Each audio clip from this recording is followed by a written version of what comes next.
গণহত্যাকারী আওয়ামী লীগ এবং শেখ হাসিনার বিচারের আগে দেশে কোনো নির্বাচন অনুষ্ঠিত হলে তা ছাত্র জনতা মেনে নেবে না বলে হুঁশিয়ারি দিয়েছেন জাতীয় নাগরিক পার্টির মুখ্য সংগঠক সার্জিস আলম। আওয়ামী লীগ নিষিদ্ধের দাবিতে এনসিপি উত্তরা জোনের বিক্ষোভে সমাবেশে কথা বলেন তিনি।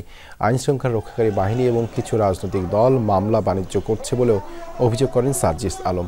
বিক্ষোভ সমাবেশে তিনি আরও বলেন, শেখ হাসিনা কখনো একা খুনি হয়ে ওঠেনি। যারা তাকে খুনি হাসিনা হয়ে উঠতে সহযোগিতা করেছে, এই বাংলায় তাদের বিচার না হওয়া পর্যন্ত জনগণ কোনো নির্বাচন চায় না। হাসিনা কখনো একা খুনি হাসিনা হয়ে ওঠেনি।